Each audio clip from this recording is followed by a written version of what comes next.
तो शुरू करते हैं। जैसे कि पिछले लेक्चर में हम लोग ने कुछ नॉर्मल टॉपिक्स देखे थे, जैसे कि एडिट पैनल वगैरह।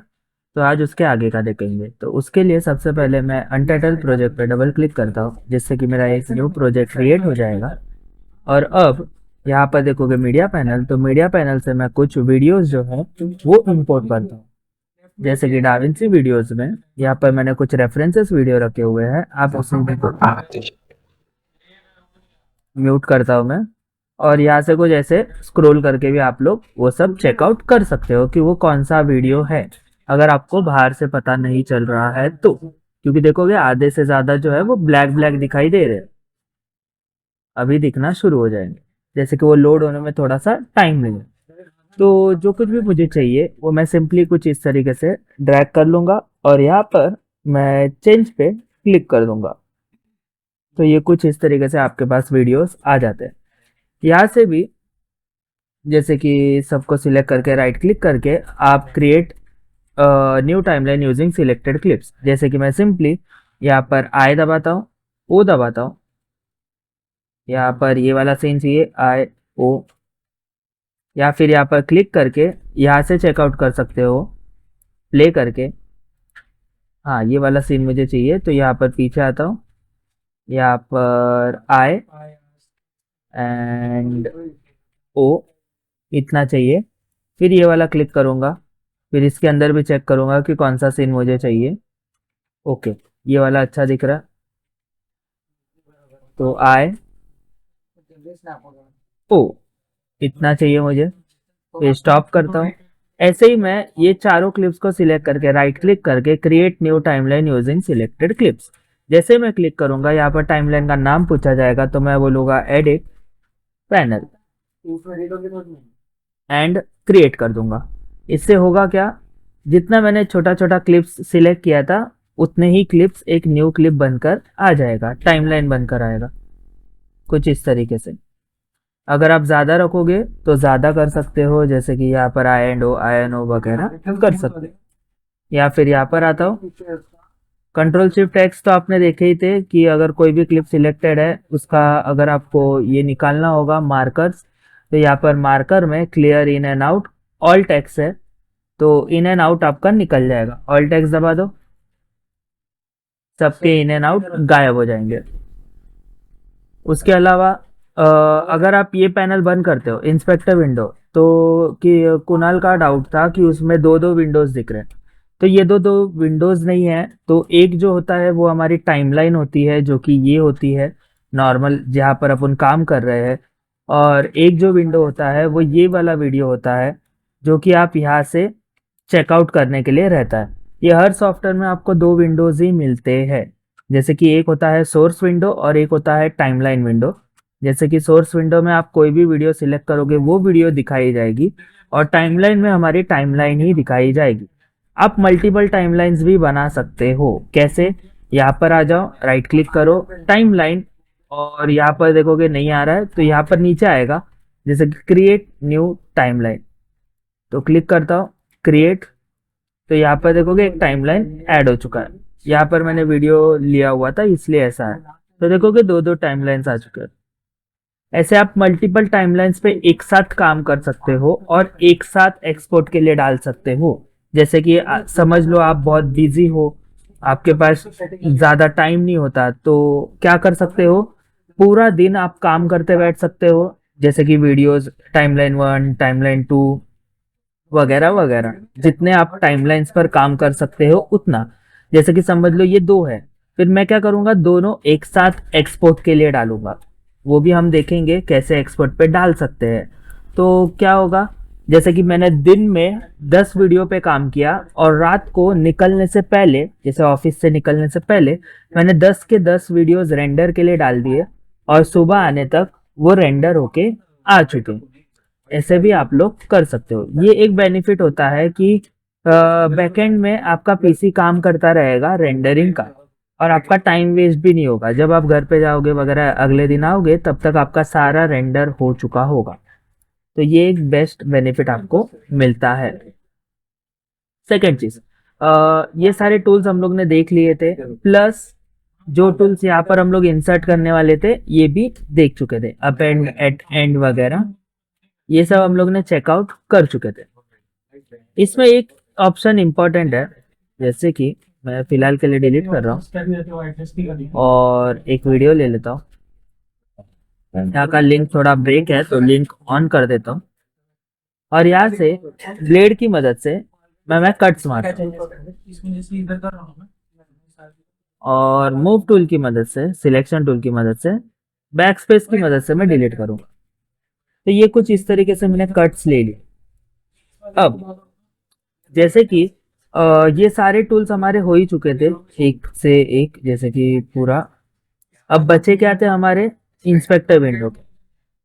अब इंस्पेक्टर विंडो में होता क्या है, इंस्पेक्टर विंडो में ये जो यहाँ पर भी हम रहते हैं उस वीडियो की प्रॉपर्टीज दिखाते हैं। जैसे कि अभी प्रॉब्लम देखोगे, अगर मैं ये सिलेक्ट कर रहा हूँ तो ये वीडियो की प्रॉपर्टी दिखा रहे हैं, लेकिन प्रॉब्लम क्या है, मैं मेरा हेडर लेकर यहाँ पर खड़ा हूँ तो कभी कभी क्या होता है कि हमें लगता है हम इसका चेंजेस कर रहे हैं। जैसे कि अगर मैं इधर हूँ, ये वाला वीडियो सिलेक्टेड है और इस वीडियो में मैं कुछ कर रहा हूँ ऐसे कुछ, करेक्ट है, तो बड़ा छोटा तो हो रहा है। लेकिन कभी कभी गलती से क्या होता है, मैं खड़ा यहाँ पर हूँ, वीडियो यही सिलेक्टेड है और मैं बड़ा छोटा करता हूँ तो आउटपुट दिखाई नहीं दे रहा है। क्यों? क्योंकि मेरा हेडर जो है वो अलग जगह पर खड़ा है और काम इस फुटेज पे हो रहा है। तो ये गलती, ये जो मिस्टेक है, इससे बचने के लिए क्या कर सकते हैं? तो इससे बचने के लिए एक ऑप्शन अच्छा इसमें दिया हुआ है कि सिंपली टाइमलाइन मेन्यू में जाओ और यहाँ पर नीचे सिलेक्शन फॉलो प्लेहेड, ये ऑप्शन आपको दिया हुआ है। ये करता क्या है, ऑन करो। जब भी आप कोई भी फुटेज के ऊपर जाओगे देखोगे उसने वो खुद ब खुद सिलेक्ट कर लिया। मतलब अब अगर मैं यहाँ पर हूँ, बड़ा करूंगा बड़ा होगा, यहाँ पर हूँ छोटा करूंगा छोटा होगा, यहाँ पर हूँ पोजीशन मूव कर रहा हूँ होएगा, सब कुछ होगा। लेकिन अगर यही ऑप्शन अगर बंद रहा तो मैं यहाँ पर हूँ, ये वाला सिलेक्टेड है और काम ऐसा हो रहा है, पता ही नहीं चल रहा है बड़ा हो रहा है कि नहीं हो रहा। तो ये सबसे बचने के लिए ये ऑप्शन आप लिख कर रख सकते हो, सिलेक्शन फॉलोज प्ले हेड। ये बहुत अच्छा काम आता है, कभी कभी नहीं आता लेकिन कभी कभी यूज हो जाता है।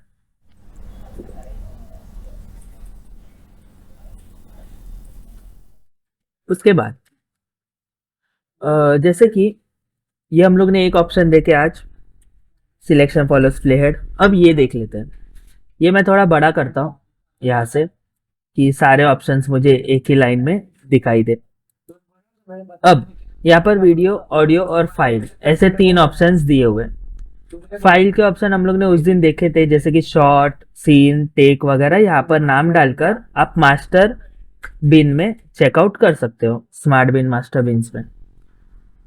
वीडियो में आता हूँ, वीडियो में सबसे पहली वैल्यू है ट्रांसफॉर्म। ये आपने हर जगह देखे होंगे, जैसे कि कह सकते हो फोटोशॉप पे ट्रांसफॉर्म होता है, उसके भी ऊपर नेविगेशन पैनल में आपको उसकी वैल्यूज मिलती है।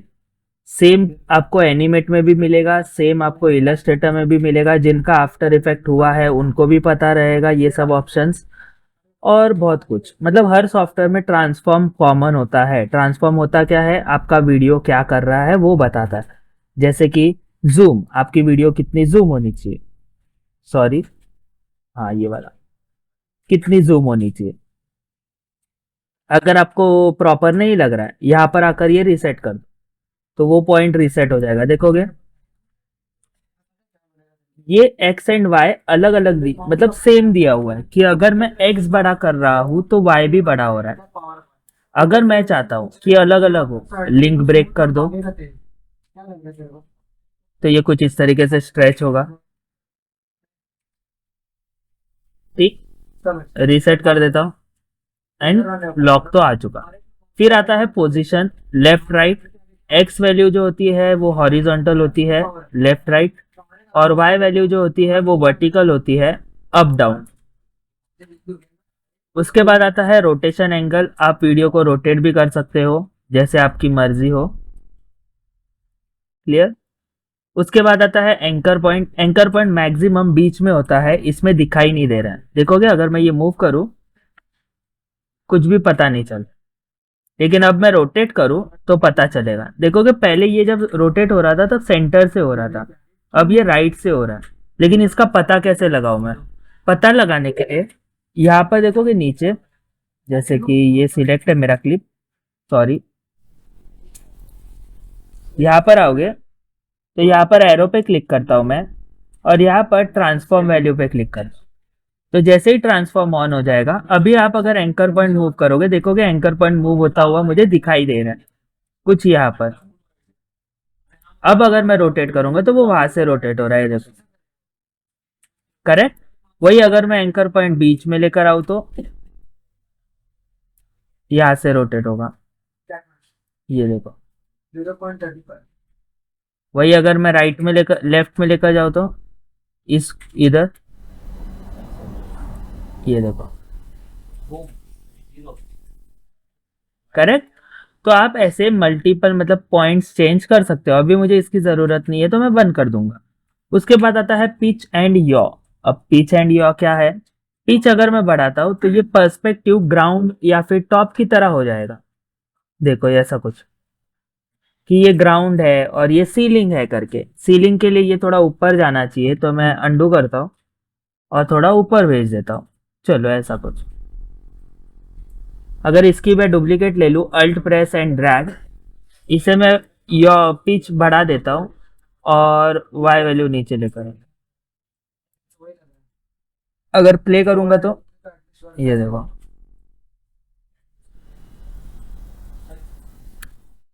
अगर इसकी एक और कॉपी लेता हूँ ऊपर की तरफ एंड पिच उसका 0 करूंगा मैं एंड यॉ बढ़ाऊंगा, तो अभी अगर देखा जाए तो इसे मैं यहाँ पर रखता हूँ और इसे ऊपर की तरफ। अब यहाँ पर एडजस्टमेंट्स करने पड़ेंगे कि वो कितना होना चाहिए, कितना उसका पोजीशन होना चाहिए कि वो वहां पर एडजस्ट हो पाए वगैरह। अभी अगर देखोगे तो इसका और एक कॉपी लेते हैं।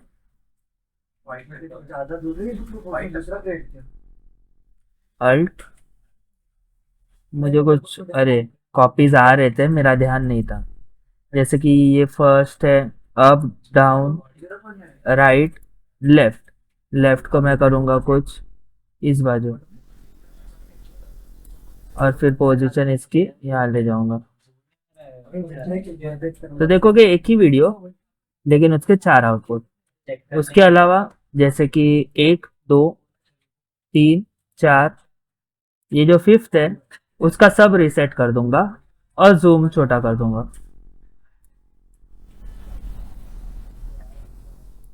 ये देखो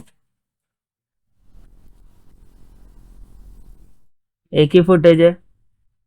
अब ये मुझे चाहिए उल्टा, ऑपोजिट। क्या करूं? सबसे पहले मुझे चेक करना पड़ेगा वो है कौन सा, क्योंकि इतने वीडियोस में मुझे पता भी नहीं चलेगा क्योंकि मैंने नाम भी नहीं दिया हुआ है। तो मैं क्या करूंगा, यहाँ पर वीडियो जो है वो डिसेबल करके देखूंगा। ये टॉप है मेरा, तो टॉप मैं चाहता हूँ फ्लिप हो जाए, तो यहाँ से अपसाइड डाउन कर देता हूँ। फिर ऊपर आता हूँ, ये वाला कौन सा है, बॉटम, इसको भी मैं फ्लिप कर दूंगा। फिर ऊपर आता हूँ, ये वाला, ये है, पता ही नहीं चल रहा है, ये भी, हाँ ये वाला मेरा है लेफ्ट वाला, तो इसे लेफ्ट टू राइट स्विच करते हैं। और ये वाला है मेरा सेंटर और ये वाला है राइट, तो इसको मैं फ्लिप कर देता हूँ। नहीं ये अच्छा दिख रहा था, ऐसे ही रखते हैं। तो ये कुछ ऐसा अगड़म बगड़म कुछ बन जाएगा।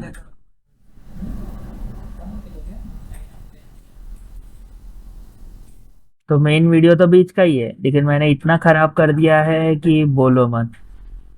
तो ये सब कुछ ऑप्शंस है आपके पास ट्रांसफॉर्म के, जिसमें फर्स्ट है zoom, position, rotation, anchor point, pitch, yaw, flip, X Y. Reset करता हूँ सारा कुछ, और जो एक्स्ट्रा फुटेजेस थे उनको डिलीट कर देता हूँ। जैसे डिलीट करने के कारण हम लोग पीछे आ चुके हैं, इसको भी रीसेट कर देते हैं। उसके बाद नीचे आओगे तो स्मार्ट रिफ्रेम करके एक न्यू ऑप्शन आया हुआ है। यहाँ पर रिफ्रेम रेफरेंस पॉइंट है, सॉरी। तो नीचे आते हैं, यहाँ से चेकआउट करते हैं। ये देखोगे एक पॉइंट आया हुआ है, इसे मैं कुछ इतना रख के देखता हूँ। जैसे कि मैंने भी कभी ये ट्राई नहीं किया है, तो ट्राई करते हैं। जैसे कि रीफ्रेम पर मैंने क्लिक किया है तो वो एनालाइज कर रहा है। ये लेटेस्ट वर्जन में अपडेट आया है रीफ्रेम का, तो मुझे तो यही लग रहा है कि वो जूम करेगा करके उस पॉइंट को।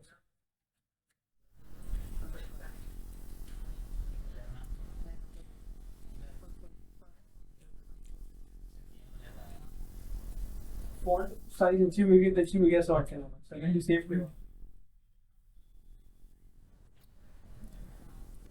तो ये थोड़ा मर रहा है,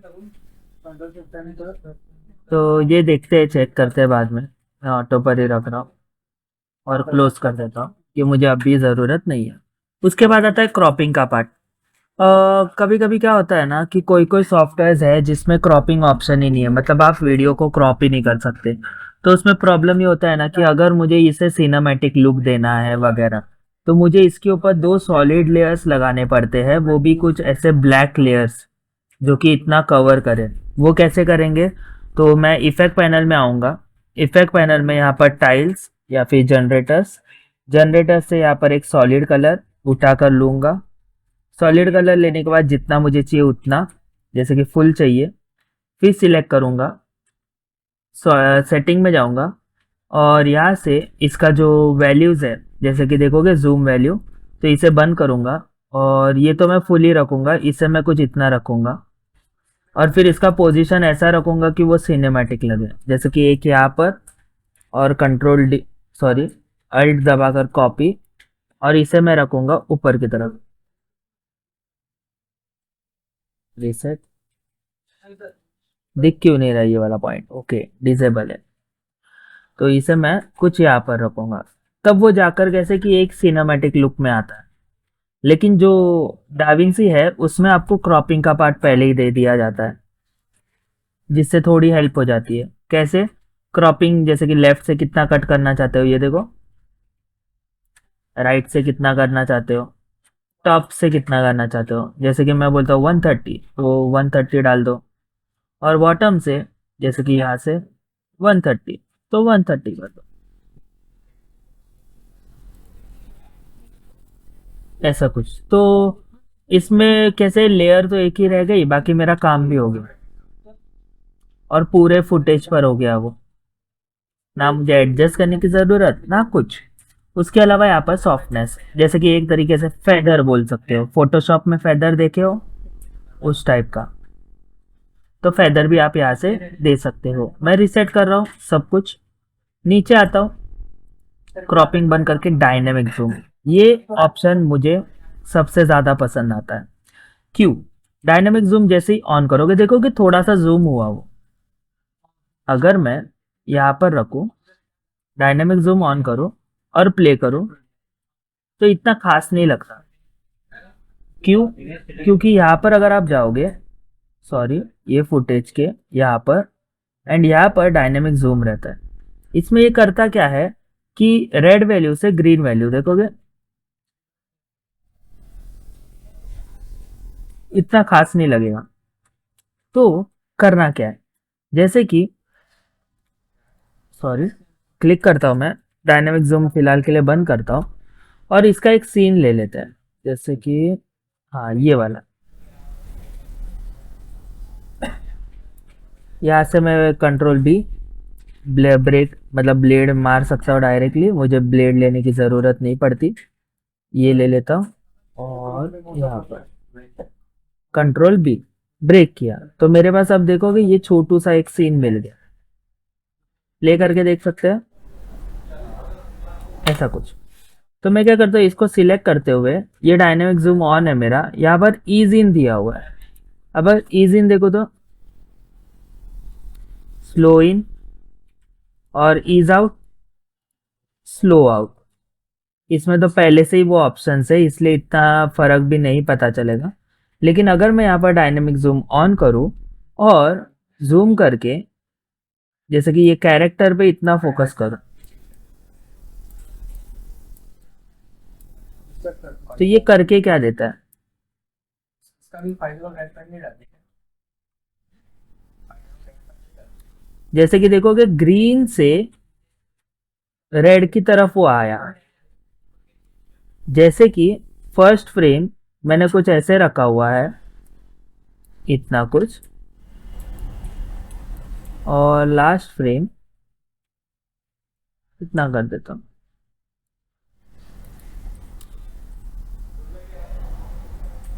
वो थोड़ा सा आपको जूम करके देता है। ये फास्ट वीडियो के कारण इतना आउटपुट नहीं पता चल रहा है, लेकिन कैसा है ना, इसका जो जूमिंग मतलब जूम जो होता है वो बहुत अच्छा होता है, मतलब एक स्मूथ। जैसे कि आप अगर ये जूम यूज करके देखोगे तो बहुत खराब दिखाई देता है, उसी जगह आप डायनेमिक जूम यूज करोगे तो बहुत अच्छा दिखाई देगा। एक बार ट्राई करते हैं, और जैसे कि ईज एंड आउट दोनों रखता हूं मैं, ऐसा कुछ, या फिर यहाँ से स्वैप करके देखते हैं, इस बार आउटपुट कुछ अलग दिखेगा। इस टाइम उसने फोकस किया वो लड़की के ऊपर, जैसे कि यहाँ पर क्लिक करता हूँ, देखोगे लाल कर दिया उसने छोटा पार्ट। तो छोटा पार्ट लाल मतलब क्या, लास्ट में उसके पास जूम रखेगा, ऐसे कुछ। और अगर स्वैप कर देता हूँ तो ये ट्राई करोगे तब आपको कुछ ब खुद आइडिया आ जाएगी कि हो क्या रहा है करके। तो डायनेमिक जूम बंद करता हूँ मैं, क्रॉपिंग बंद करता हूँ, और ट्रांसफॉर्म तो ऑन ही रहेगा। कॉम्पोजिट, कॉम्पोजिट मतलब जो आपने फोटोशॉप से करते हुए आ रहे हो, लेयर के ऊपर लेयर रखो और दो लेयर्स को मिक्स कर दो उस टाइप का। जैसे कि अगर यहाँ पर आता हूँ, इसे यहाँ पर रखता हूँ और यहाँ से चेंज करते हैं, ये देखो ऐड किया तो देखोगे जो ब्राइटर पार्ट है वो ऐड हो चुका है। अरे यार ये तो कलर, एडजस्ट नहीं हो रहा है, इसे तुमने ये क्या देखो, किया, इसको छोटा करो। अबे वही छोटा नहीं, तो ये सब वही ऑप्शंस है जो कि आप लोग ट्राई कर सकते हो दो इमेजेस को मर्ज करने के इसमें। हाँ ठीक है, तो फिर इसको छोटा दे देना, उसको जो कंटेंट दे रहा है ना, ये वही देखो, इसको दे रहा है। वही तो वो जैसे कि आपको दिखाना है वो कुछ पूर्व जन्म की बातें सोच रहा है वगैरह, तो उस टाइप में ये ऐसे मतलब इफेक्ट्स आप यूज कर सकते हो। उसका दिमाग नहीं है, उसका दिमाग नहीं है। अभी लोग कुछ अलग डालेंगे तो वापस वो बग फिर स्पीड चेंज सबसे बेस्ट इसमें डायरेक्टली दिया हुआ है। ये तो सब बराबर है। जैसे कि फुटेज ढूंढते हैं हम लोग, तेरा इंटरेस्ट तो खेला नहीं समझ लगा, फिर किसी ना तो खेलना पड़ गया दोस्ती continuity.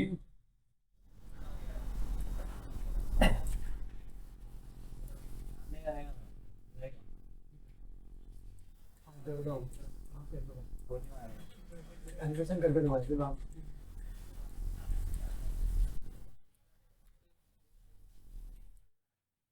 Control B,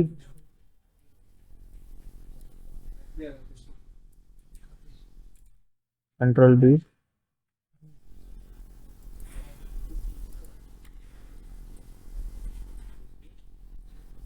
control B, इतना कुछ। अब अगर देखा जाए तो इसमें सबसे सिंपल ऑप्शन दिए हुए हैं, जैसे कि इसका डायरेक्शन दिया हुआ है, सीधा चाहिए आपको वीडियो, जैसे कि ये कुछ ऐसे जा रहे हैं, कि उल्टा चाहिए, कि ये रिवर्स आ रहे हैं। जैसे कि ये वाला अंदर आ रहे हैं, मैं रिवर्स कर देता हूँ तो अब ये वीडियो पूरा उल्टा हो जाएगा।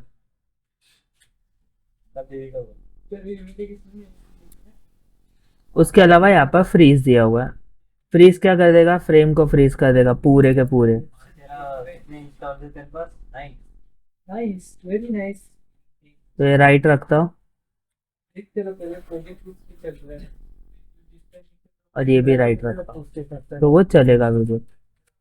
सेकेंड, यहाँ पर स्पीड चेंज ऑप्शन दिया हुआ है। अब स्पीड चेंज क्या है, स्पीड चेंज मतलब आप कोई भी वीडियो को फास्ट या स्लो इजीली कर सकते हो विदाउट एनी इशू, सेटिंग की भी जरूरत नहीं है। जैसे कि यहाँ पर देखोगे ये ऐसा कुछ चल रहा है, मैं अगर यहाँ से स्पीड इसकी -100 से लेकर -50 तक लेकर आ जाता, सॉरी ये रिवर्स चल रहा है अपना, 50 पर लेकर आता हूँ,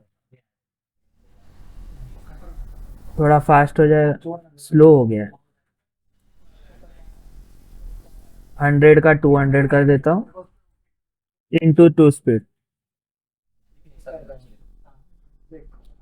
करेक्ट।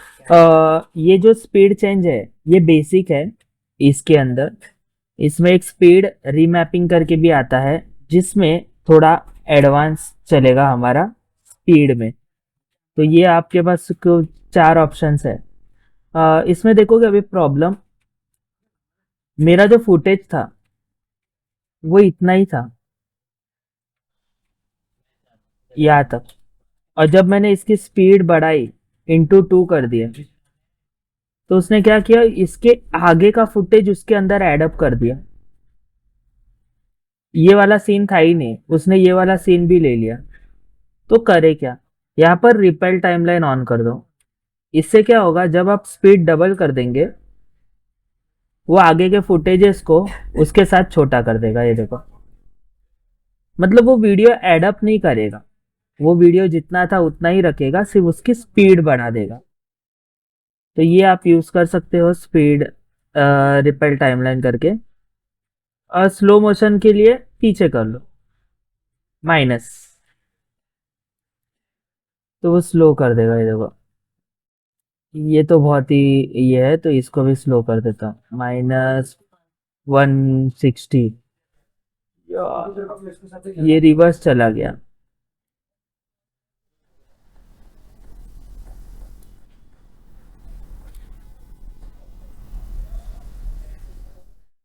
तो आधी स्पीड पर ये चल रहा है। तो ये भी आप ट्राई कर सकते हो, मैं नॉर्मली रखना चाहूँगा और रीसेट कर दूंगा सबका सब। और ये ध्यान से देखोगे, अगर मैं स्पीड के साथ छेड़छाड़ी करता हूँ तो फ्रेम्स के साथ छेड़छाड़ी करते हैं, जैसे 29 का 69 हो चुका है। तो ये भी एक चेक कर सकते हो।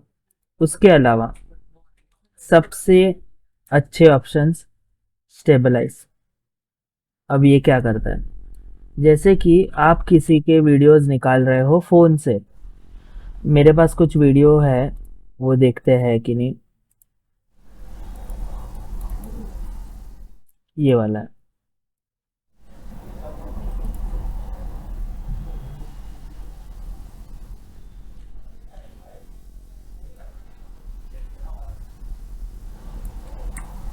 अब ये अगर वीडियो देखोगे कितना हिल रहा है, करेक्ट है। आपको सिर्फ क्या करना है, यहाँ पर आना है, पर्सपेक्टिव में ही रखो, स्टेबलाइज पे क्लिक कर दो। डाविंसी का स्टेबलाइजेशन थोड़ा आफ्टर इफेक्ट से अच्छा है, अच्छा माना जाता है, जिसमें वो कोई भी वीडियो को मैक्स टू मैक्स स्टेबलाइज करके आपको दे देता है। जैसे कि ये हो गया, अभी अगर देखोगे वीडियो को थोड़ा ज़्यादा हिल रहा है, बराबर है, इससे भी मुझे कम करना है। तो मैं क्या करूँगा, यहाँ पर आकर कैमरा लॉक कर दूंगा और फिर से स्टेबलाइज पे क्लिक करूँगा। अब प्ले करो, ये देखो करेक्ट है। अगर मैं नॉर्मल प्ले करके दिखाऊँ तो आपको, अरे अरे, और ये ऑन कर दिया तो किसी प्रोफेशनल ने शूट किया है। इसमें आप ऑप्शंस चेक कर सकते हो, सिमिलैरिटी वगैरह, और स्टेबलाइज पे क्लिक कर सकते हो जिससे कि वो ट्राई करेगा। ये देखो, ये थोड़ा ज़्यादा हिल रहा है, जिगल कर रहा है, जैसे कि पिछली दीवार ज़्यादा ये कर रही है। ट्रांसलेशन नहीं, कैमरा लॉक हटा देता हूँ और करता हूँ सबसे best perspective with camera lock stabilize. आपको वीडियो पूरा प्रॉपर करके देगा वो। अभी यहाँ पर ये जूम ऑन था। जूम क्यों ऑन रखना है, क्योंकि वो जब वीडियो को स्टेबलाइज करता है तब वो एक फोटोशॉप में जैसे आपके पास वार्प करके ऑप्शन होता है, राइट क्लिक कर ट्रांसफॉर्म करके राइट क्लिक करोगे तो वहाँ पर सब ऑप्शंस आते हैं, स्केल, रोटेट, ट्रांस वगैरह, डिस्टॉर्ट, पर्सपेक्टिव। उसके अंदर एक वार्प करके ऑप्शन होता है, वो उसकी तरह इसको कंट्रोल करता है। देखो, तो आपका जो जूम ऑप्शन है वो ऑन होना जरूरी है, तभी वो आपको थोड़ा अच्छा आउटपुट देगा, वरना नहीं। आप ये स्टेबलाइज बहुत अच्छी तरह यूज करके देख सकते हो।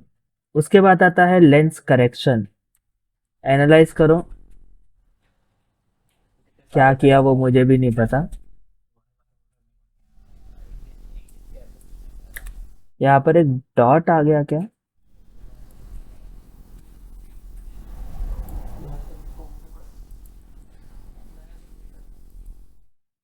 डिस्टॉर्शन दिया, ओके। ये फिश आई की तरह है, थोड़ा गूगल लेंस की तरह कि उसने वो पूरा सर्कल बना दिया है, या फिर ये एक बल्ब की तरह। लेकिन इसमें पता चल जा रहा है कि वो स्टेबलाइज नहीं हुआ है, थोड़ा जिगल कर रहा है करके। ऑफ कर देते हैं। रिटाइम एंड स्केलिंग। जब भी आप कोई भी वीडियो के साथ छेड़छानी करते हो, जैसे कि स्पीड चेंज वगैरह, तो कभी कभी क्या होता है कि उसका जो फ्लो होता है, जैसे कि आपने वीडियो जो है वो 29 फ्रेम्स की है, लेकिन स्लो करने के कारण वो 60 फ्रेम्स की हो जाती है, तो वो ब्लर या फिर ग्लिच ना खाए, इसलिए रिटाइम प्रोसेस में आपको ऑप्टिकल फ्लो ऑन करना बहुत ही जरूरी है। जैसे कि अपन एक ट्राई करते हैं। वैसा नहीं है, मैं इसका ये बोल रहा था, तो अभी सेट कर रहा है नेट का, समझे? अभी पहले में इधर सेट, जब भी आया तो उसको और एक इसके बाद में सेट कर, जैसे पावर अप आएगा तभी एक सेट कर, उस पावर होने के बाद एकदम आगे जाएगा इधर एक सेट कर। ये है अगर वैसा रहेगा तो कंट्रोल बी। कम मिलेगा उसको, बाद में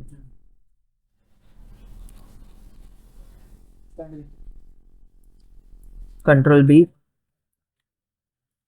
और इसे मैं स्पीड चेंज में जाकर स्पीड जो है वो और आधी कर रहा हूँ। सॉरी, उसने वो अंदर का भी ले लिया, तो रिपेल ऑन करके छोटा करता हूँ, तो वो सीन बड़ा हो जाएगा। अभी देखोगे वो कुछ इस तरीके से दिखेगा। और छोटी और थोड़ी स्लो करना चाहता हूँ मैं, 22, ऐसा कुछ। अब मैं सिंपली क्या करता हूँ, सिलेक्ट रखते हुए प्रोजेक्ट सेटिंग में यहाँ पर ऑप्टिकल फ्लो ऑन कर दूंगा। वो देखो, क्लियर है। अगर आप बंद करके देखो तो टक टक टक टक टक टक टक टक ग्लिच खा रहा है, लेकिन वही अगर मैं ऑन कर दूं तो फ्लो के साथ चलेगा वो। तो हमेशा ध्यान रहे, अगर आप स्पीड के साथ कुछ भी चेंजेस कर रहे हो तो आपको यहाँ पर आकर ऑप्टिकल फ्लो ऑन करना जरूरी है, वरना वो थोड़ा सा गड़बड़ तो देगा। मतलब अभी फायदा ये है ना मेरा, कि अगर ये 20 है, 22, अगर मैं इसको और भी कम कर देता हूँ 10-15 टक्का, तो अभी देखोगे अभी तो और ग्लिच खाएगा। लेकिन वही अगर मैं ऑप्टिकल फ्लो के साथ ऑन रखूँ तो ये देखो, सेट करना होगा उसके बाद। तो सिर्फ इसमें क्या है, वो फ्लो मेंटेन कर रहा है, बाकी कुछ भी नहीं। तो ध्यान रहे, जब भी आप कुछ रीटाइम वगैरह में काम करोगे तो ऑप्टिकल फ्लो ऑन रखना बहुत ही जरूरी है। फिर बंद कर देता हूँ, ये भी बंद कर देता हूँ, रिसेट, नीचे आता हूँ, सुपर स्केल, 2x एनहेंस वगैरह, ये न्यू वर्जन में आया हुआ है, पुराने वर्जन में आपको नहीं मिलेगा। ये एक एआई है जिसकी मदद से आप आपके वीडियो को एनहेंस कर सकते हो 2K से 4K में, जिसमें आपका पीसी मर भी सकता है, शायद मेरा मर गया एनहेंस के चक्कर में। मर गया मर गया। वो अभी भी तो ये अपने रिस्क पे काम करो, मैं कुछ नहीं कह सकता। देखोगे प्रॉब्लम हो गया। हाँ हो गया हो गया। टाइम कर क्या यार, लॉक कर सही दे टाइम ऑन तो रखता बार हूँ। बार क्या अभी कर अरे अभी तेरा होगा मैंने भी टेस्ट स्पीड,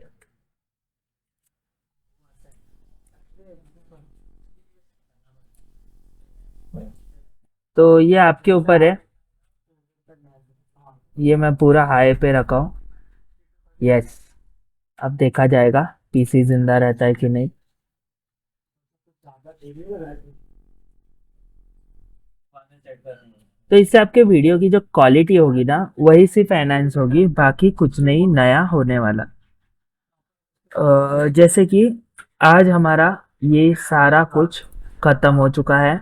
आपको ये सब ट्राई करना है सिर्फ। इसके ऊपर कोई असाइनमेंट तो नहीं है फिलहाल, क्योंकि नॉर्मली देखोगे ये सब बेसिक ऑप्शंस है, ट्रांसफॉर्म वगैरह। तो प्रैक्टिस करो। हाँ, इसमें ये थोड़ा सा एडवांस हम जाने वाले हैं, जैसे कि ये और इफेक्ट पैनल कंप्लीट करेंगे नेक्स्ट लेक्चर में। तो जैसे कि इसमें भी आपको की फ्रेम्स आते हैं, जैसे कि ये मैं जूम इतना रखता हूँ, फिर आगे जाकर जूम बढ़ा देता हूँ। तो अभी अगर प्ले करो तो ये कुछ इस तरीके से होगा। तो ये की फ्रेम्स भी आते हैं इसमें, वो कैसे यूज करने हैं उसके साथ ही हम लोग चाहिए तो स्पीड चेंज का आगे का लेक्चर भी ले लेंगे। देखते हैं कैसा मैनेज होता है, वैसे हम लोग ये कंप्लीट करेंगे। तो आज के लिए सिर्फ इंस्पेक्टर विंडो ही था, ऑडियो का मैं नहीं सिखा रहा हूँ। क्यों? क्योंकि ऑडियो का पूरा एक सेपरेट ही लेक्चर होने वाला है, जिसमें आपका ये पूरा कंप्लीट होगा, कैप्चर होगा। तो मैं दो दो बार नहीं लेना चाहता, इसलिए मैंने ये वाला आपको नहीं बताया है। बाकी ये वाला हमारा आज पूरा कंप्लीट हो चुका है। किसी को कुछ डाउट? और अगर डाउट नहीं हो तो आप लीव कर सकते हैं।